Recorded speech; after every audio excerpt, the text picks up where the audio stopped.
I mean, it's kind of ironic. I'm moving to Colorado and having to face constantly seeing the green plus signs everywhere to come to this place in myself that I can be strong enough to say, I feel better this way.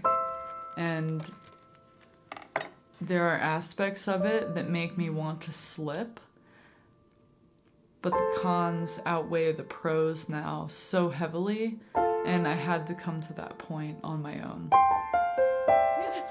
We have to send this. James! Oh. I had a lot of fun as a kid and as a teenager, and when everybody started partying, it was almost like, oh, now everybody's allowed to be crazy and wild and fun and ridiculous.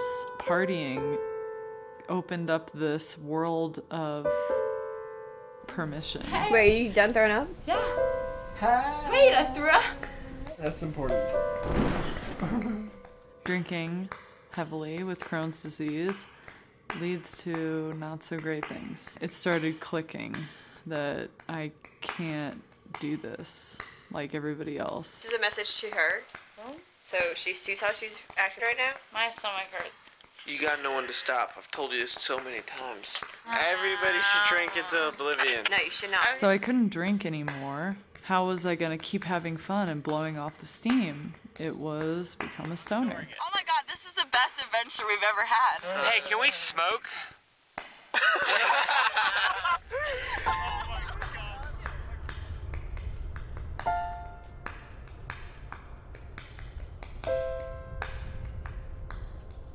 It wasn't until the middle of my college career and when I had my surgery to take out a foot of my intestines that I started smoking habitually.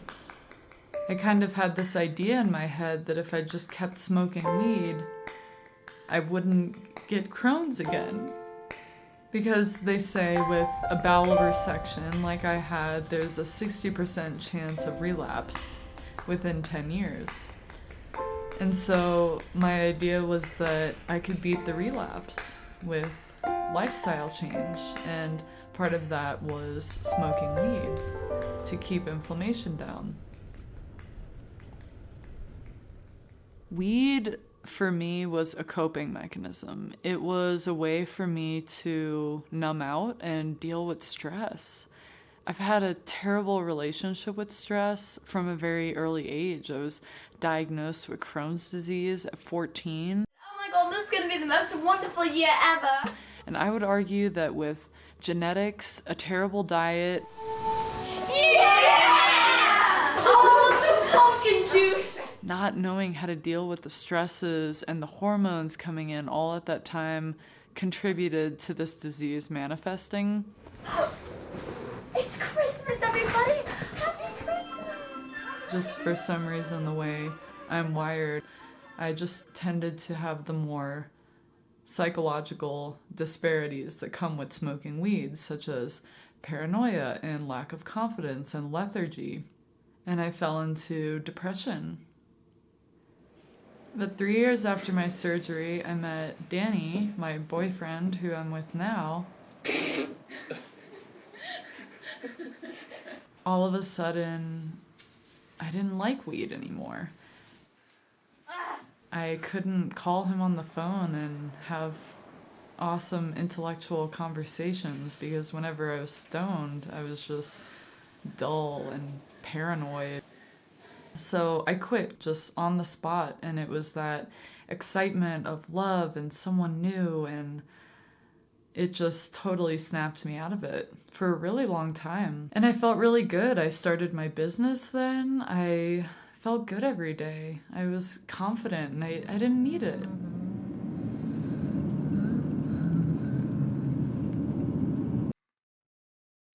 I can count on one hand how many times I smoked within those 3 years. But then we moved to Colorado.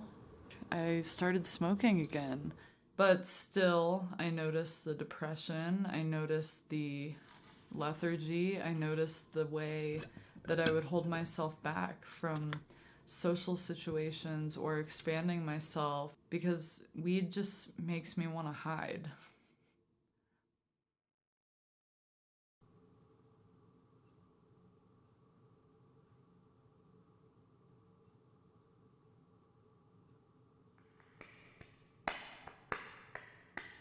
The next 3 years, I would go through 3 months on, 3 months off. I could never go past that 3-month mark of quitting.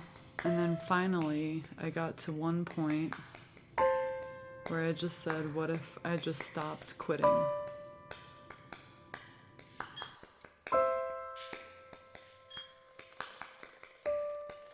Then I let myself go, and I went down the darkest hole that I possibly could with this. But I had a friend once tell me about a sobriety program that she went through for alcohol. And in that program, she was able to go back to alcohol whenever she wanted. But if she did, she had to film herself drinking. And then the next day, she could watch it and see if this was really something she wanted to make part of her life again. Oh, that's cold. So one day I decided that I was gonna film myself smoking all day.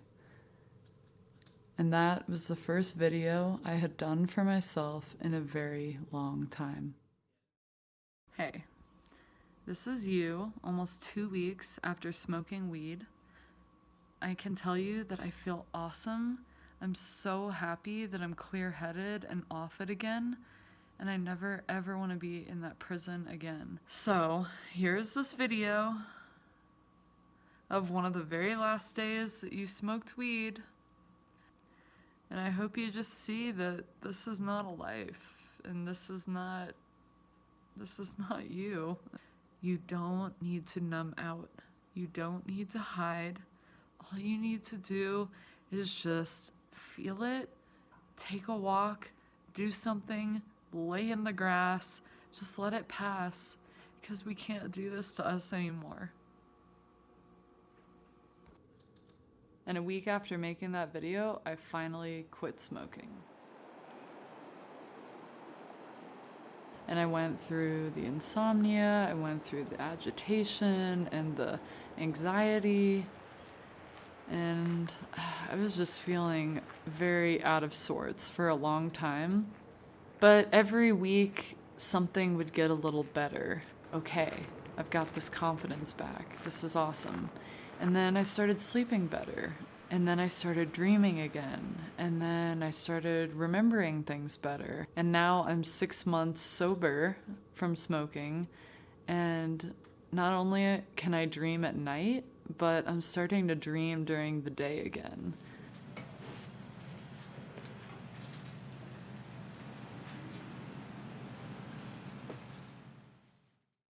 I'm getting ideas of what I want to do tomorrow and next year and in 5 years.